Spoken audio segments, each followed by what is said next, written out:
여기 본문에서 양심이라는 말을 통해서 의도한 바가 그것입니다. 그러므로 그리스도인들은 징계와 형벌의 필요성을 알고 있습니다. 바로 이 같은 이유들 때문에 그들은 국가와 그 입법 조항에 복종해야 합니다. 하지만 저는 이 진술에 제한 조건이 붙어 있다는 사실을 서둘러 부연해야 하겠습니다. 그 이상 넘어가면 진리가 안 되는 한계가 그어져 있습니다. 만일 국가가 나와 하나님 사이에 들어와 간섭을 하게 되면 그 국가에 복종하지 않아야 한다는 것을 성경은 매우 분명히 밝히고 있습니다. 만일 국가가 나와 하나님 사이에 들어와 간섭을 하게 되면 그 국가에 복종하지 않아야 한다는 것을 성경은 매우 분명히 밝히고 있습니다. 저는 이 점을 증거하는 신뢰를 말씀드리겠습니다. 예를 들어 사도행전 4장에서 이 점을 발견합니다. 사도 베드로와 요한이 설교하고 성전 미문에 앉아있는 사람을 낫게 한 일로 인하여 체포되어 당국자들 앞에 끌려가게 됩니다. 사도행전 4장 18절 이하 20절에 이런 말씀이 나옵니다. 그들을 불러 경계하여 도무지 예수의 이름으로 말하지도 말고 가르치지도 말라 하니 베드로와 요한이 대답하여 가로되 하나님 앞에서 너희 말을 듣는 것이 하나님 말씀 듣는 것보다 더 옳은가 판단하여라. 더 이상 복음을 설교하지 말라고 당국자들이 금한 뒤에 사도들이 다시 복음을 전하는 모습을 사도행전 5장에서 발견합니다. 28절에서 당국자들이 사도들에게 말합니다.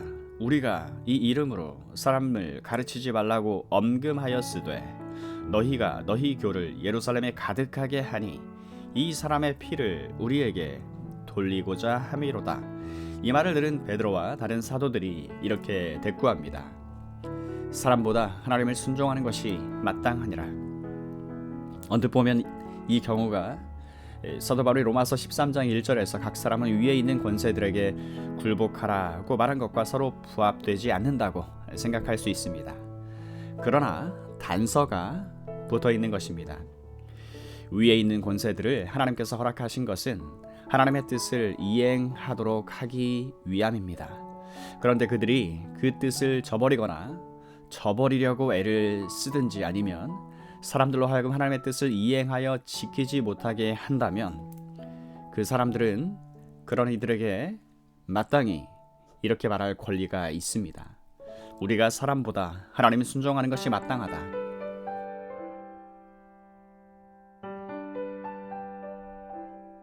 그와 같이 우리에게 있어서 첫 번째 큰 원리가 있습니다. 우리는 반드시 국가와 위에 있는 권세들에게 복종해야 합니다. 그들이 누구든지 또한 어떤 사람이든지 말입니다.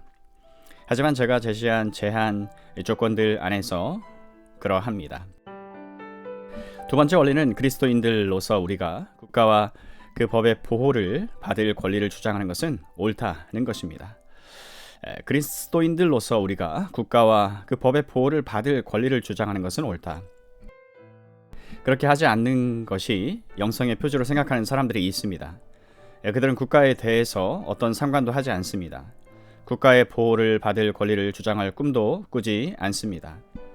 제가 이런 사람들에게 꼭 드리고 싶은 말씀은 당신 자신들이 생각하는 것처럼 그렇게 하는 것이 영적이지 않다는 것입니다. 사실 그들은 매우 분명히 말해서 비성경적인 사람들입니다. 사도행전 16장 19절에서 40절까지의 말씀을 주목해 보십시오. 그리고 대사도 바울이 로마의 시민권을 가진 자로서 자신의 권리를 어떻게 주장하는지 주목하십시오. 그는 매우 부당하게 대우를 받았습니다. 사도는 그 행정관들이 그 죄수들을 방면하라는 명령을 간수에게 보내지 못하게 하였습니다. 바울은 아니라 저희가 친히 와서 우리를 데리고 나가야 하리라. 바울이 로마 시민임을 안 그들은 매우 신속하게 왔습니다. 바울은 그 행동을 취함으로써 빌립보의 행정관들을 견책하면서 그들이 법을 이행하도록 세움 받은 자들임을 상기시켰고 마땅히 그래야 한다는 것을 보여주었던 것입니다. 로마 시민권이 사도 바울에게 있어서는 사소한 문제가 아니었습니다. 사도행전은 사도 바울이 자신의 권리를 주장했던 또 다른 경우들을 계속 기록으로 증거합니다. 그가 신분을 받고 만족하지 못했을 때는 나는 가이사에게 호소하노라 라고 말했던 것입니다. 사도행전 25장 11절. 그는 최고 법정으로 나아가기를 원했고 그는 로마 시민으로서 그렇게 할 권리를 가지고 있었습니다. 더 나아가 18세기의 조지 위필드와 존 웨슬리도 같은 원리에서 행동하기를 전혀 주저하지 않았습니다. 그들은 노천에서 설교하며 사람들에게 복음을 전할 때 지방 행정관과 지방 교구 목사가 합심하여 그들을 저지하려고 노력했습니다. 아니면 그 모임을 흩어버리려고 대중을 선동하고 어려움을 야기시켰습니다. 그렇게 함으로써 그들은 법을 어기고 있었습니다. 위필드와 웨슬리는 항상 법을 발동할 준비를 하고 있었습니다. 실제로 위필드는 자주 이러한 행위들을 당시 정부의 영향력을 행사하고 있었던 헌팅턴 백작 부인에게 알리곤 하였던 것입니다. 그는 그 백작 부인에게 그 영향력을 행사하여 이 같은 악행을 멈추게 해달라고 요청하고 싶었던 것입니다. 우리는 시민들입니다. 정부와 국가와 법과 질서에 대한 성경적인 관점을 가지고 있습니다. 그 성경적인 관점은 우리로 하여금 이 같은 것들을 사용하는 것이 옳다는 것을 가르치는 것입니다. 우리는 항상 심각한 불의를 그대로 내버려 두어서는 안 됩니다.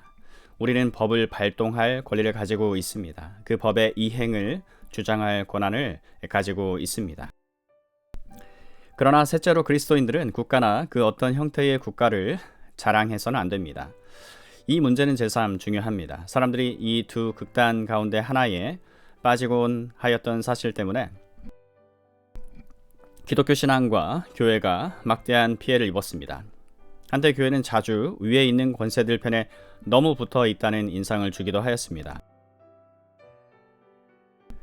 때로 그리스도인들이 그 나라에 최고로 충성하는 자들이 된 적도 있었습니다. 그들은 이 점을 자랑했었고 그들의 관점에 의해서 싸우고 죽을 각오를 하기도 하였습니다. 하지만 저는 여러분에게 주창하는 바입니다. 그들은 자신을 비성경적인 입장 위에 놓고 있었다고 말입니다. 그리스도인은 어떤 형태의 국가라도 자랑해서는 안 됩니다. 그러면 여러분은 그런 것이 오늘 우리에게 무슨 상관이 있느냐고 질문하고 싶을지도 모릅니다.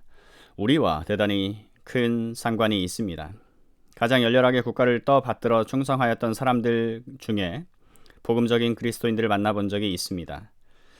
그들이 군주를 지원하는 일이 그들의 삶 또는 그들의 전체 삶의 태도에 있어서 어떤 다른 것보다 뛰어난 일이 되어 있었습니다. 하지만 저는 이 같은 태도를 문제 삼고 싶습니다.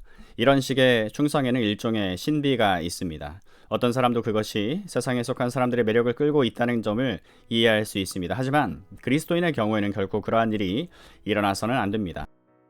가끔 가다가 왕실에 속한 이러저러한 사람이 회심했다는 소문이 돌곤 합니다. 그러다가는 그 모든 소문이 잠잠해져 버리고 맙니다. 그리고 그리스도인들은 그것을 믿을 준비가 항상 되어 있을 뿐만 아니라 마치 그것이 비상하게 놀라운 일이라도 되는 것 같이 떠벌려 자랑합니다. 저는 지금 여기서 그 자체만으로도 충분히 나쁜 태도, 즉 무엇이든지 쉽게 믿으려는 고지식함을 다루고 있는 게 아닙니다. 다만 국가의 어떤 국면이든지 영화롭게 생각하는 태도를 다루고 있는 것입니다. 제가 볼 때 이것은 매우 비성경적입니다. 하지만 또 다른 극단을 생각해 봅시다. 그리스도인은 민주주의마저도 자랑하지 말아야 합니다. 아마도 우리 거의 모두 여기에 무언가 더 친숙해 있습니다. 현재 영국 내의 비국교도나 자유교회들의 상태는 다음과 같은 사실에 기인되었다고 저는 믿고 있습니다. 지난 19세기 말부터 20세기 초에 이르는 기간 중에 비국교도들은 설교자든 일반 평신도든 간에 민주주의를 자랑하기 시작했다는 사실이 그것입니다. 비국교도들이 정치적인 사람이 되었고 비국교도 그리스도인의 모든 열정과 힘을 복음을 이해하기 위해서보다는 정치적인 문제에 쏟아 넣었습니다. 그 결과로 우리가 고통을 받고 있다는 점에 하등의 의문이 없습니다. 국가에 대해 미치광이처럼 충성을 다하는 사람이 되는 것만큼이나 민주주의를 미칠 정도로 신봉하는 것도 그릇되고 비성경적입니다. 이 점은 저로 하여금 네 번째 원리로 나아가게 합니다. 그 원리는 제가 방금 지적한 요점을 설명해 줍니다. 즉, 그리스도인은 국가로부터 너무 많은 것을 기대하지 않아야 한다는 것입니다. 그리스도인은 국가로부터 너무 많은 것을 기대하지 않아야 한다는 것입니다. 바로 이것이 항상 난제입니다. 사람들은 항상 국가로부터 너무 많은 것을 기대합니다. 그리스도인들은 국가에 대해서 결코 흥분하지 말아야 한다고 말함으로써 이 점을 강조하고 싶습니다. 그리스도인들은 정치에 대해서도 흥분하지 말아야 합니다. 물론 정치에 관심을 가져야 하고 투표도 해야 합니다. 또 그리스도인들은 이 같은 문제들을 알고 있어야 하고 생각해야 합니다. 하지만 어떤 정당에 대하여도 흥분하거나 열을 올리지 말아야 합니다. 하지만 그리스도인들이 자주 그런 일을 합니다. 심지어 성경이 잘못되었다고 정죄하는 선까지 나아가고 있는 것입니다. 자, 1789년 프랑스 혁명 뒤에 자리 잡고 있었던 전체 기만이 바로 이것이었습니다. 사람들은 미쳐 날뛰었습니다. 자유다. 이제 평등이다. 누구나 다 같은 입장에서 일을 하게 되었도다. 혁명은 마치 모든 문제를 해결하는 것 같이 진행되어 갔습니다. 혁명은 세상을 온전히 바르게 할 것이라는 식으로 나아갔습니다. 하지만 정치적인 혁명은 세상을 바르게 하지 못하였습니다. 앞으로도 결코 이런 일은 있을 수 없을 것입니다. 19세기 말엽부터 20세기 초엽에 이르는 동안 저는 그것에 대해서 많은 것을 기억할 정도로 나이가 든 사람입니다. 그리스도인들은 의회의 입법 조항을 통해서 세상을 새롭게 만들 수 있다고 믿는 데까지 나아갔습니다. 그들은 그것을 확신했었습니다. 그 광신적 태도는 오늘날 그것을 겪어보지 못한 사람들은 도저히 상상할 수 없을 정도였습니다. 정기적인 큰 집회가 열릴 때마다 정치가들이 나와서 거기 모인 사람들에게 연설하곤 하였는데 그런 날들은 큰 날들이었습니다. 하지만 위인들의 전기들이 우리에게 매우 명백하게 보여주고 있습니다. 설교를 듣고 기독교 설교를 경청할 필요가 있는 사람들이 있다면 바로 그들 정치가들이었습니다. 전기들을 통해서 이 점이 명백하게 드러납니다. 하지만 이것은 이 야비한 흥분의 한 부분에 지나지 않았습니다. 우리는 산상 설교를 법제화해야 한다는 주장까지 들었습니다. 하나님의 나라를 입법 규정으로 만들어야 할 것이다. 자, 이런 태도가 다 잘못된 것입니다.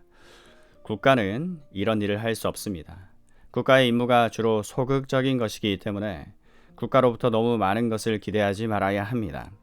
국가의 중요한 기능은 악을 통제하고 제한시키고 그 나타남을 막는 것입니다.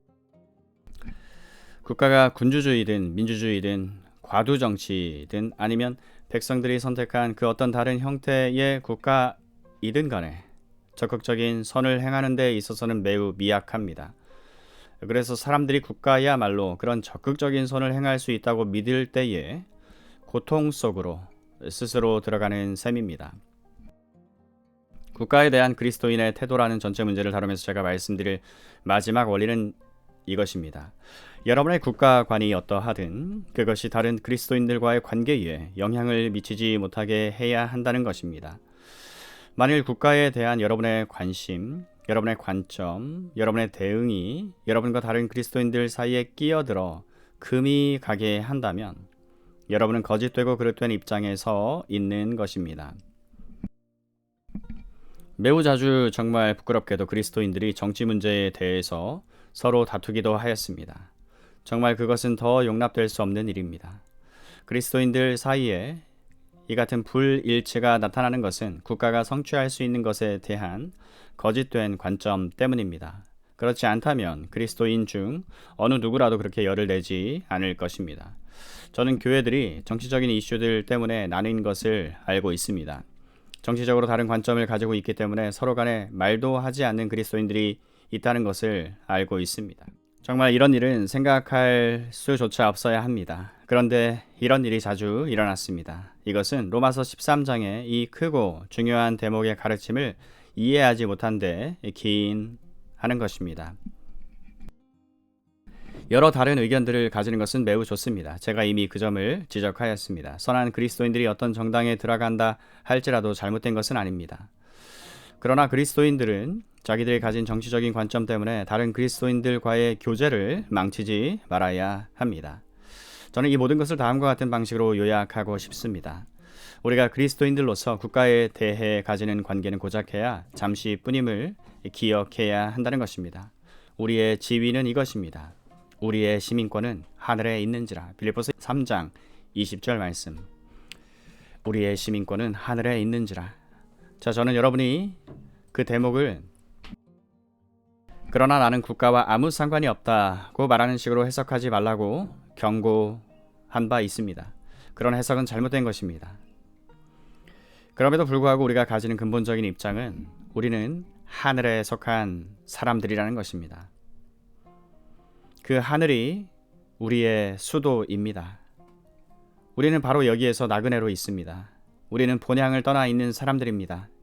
어떤 사람들이 그 대목을 번역한 대로 우리는 식민들입니다. 그렇습니다. 우리는 이 점을 놓치지 말아야 합니다. 이처럼 우리는 여기에서 나그네와 행인으로 순리자로 존재하고 있다는 것을 인식해야 합니다. 바로 이것이 그리스도인들과 비그리스도인 사이의 커다란 차이점들 중 하나입니다. 불신자들은 이 생을 위해서 살고 오직 이 세상만 있습니다. 그들은 국가와 그들 정당에 대해서 흥분되어 있습니다. 국가가 기이한 일을 할 수 있다고 믿습니다. 결국 그들은 거짓된 낙관주의로 충만해 있습니다. 그리스도인은 결코 그런 자리에 들어가지 말아야 합니다. 그리스도인은 말합니다. 내가 구원받은 것을 하나님께 감사하노라. 나는 언젠가 지상에 눈에 보이게 나타날 그 나라에 속해 있다. 바로 지금도 나는 그 나라에 속해 있는 것이다. 하지만 나는 여전히 이 세상에서 살아야 한다. 내가 이 세상에서 살아야 하는 것이 하나님의 뜻이다. 하나님께서는 위에 있는 권세들을 세우셨다. 그래서 모든 백성들 중 한 사람인 나도 그들의 존재를 인정해야 한다. 나는 이 지상에 있는 동안에는 이 낯선 조건들 속에 살아야 한다. 그러므로 나는 최선을 다해서 세상과 그 세상 속에서의 삶을 어떤 한계 내에 지키려고 애를 써야 한다. 왜냐하면 그것이 하나님의 뜻이기 때문이다. 그리스도인이 이 세상의 애착을 가지지 말아야 한다는 것을 거듭 말씀드립니다. 그리스도인은 세상이 개혁되고 놀랍게 온전하게 된다고 믿는 사람들이 아닙니다. 정말 그러합니다. 그런 일이 일어날 수 없음을 그리스도인은 알고 있습니다. 그리스도인들은 그리스도의 재림을 기다리고 있으며 하나님의 나라가 눈에 보이는 형태로 드러나는 때를 기다리고 있습니다. 그러므로 그리스도인들이 국가에 대해 가지는 관계는 어떤 의미에서 초연한 것입니다. 그들은 국가 안에 존재하고 있고 국가에 복속하며 국가의 법과 법칙을 지킵니다. 또 국가의 가장 훌륭한 시민들입니다. 그럼에도 불구하고 항상 초연함이 있습니다. 그들은 국가 속에서 길을 잃거나 그 속에 싸잡혀 들어가 그 국가 때문에 흥분하거나 감격하거나 그 문제 때문에 다른 사람들과 싸울 준비가 되어 있는 그런 사람들이 아닙니다. 궁극적으로 그들의 시민권이 하늘에 있기 때문에 그럴 수 없는 것입니다.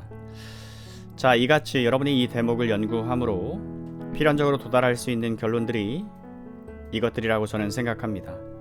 여러분은 이 대목과 사도행전에 나오는 사건들을 견주어 보고 또 신약 성경의 다른 가르침들을 서로 이 대목과 비교하면 이 결론에 이르게 됩니다.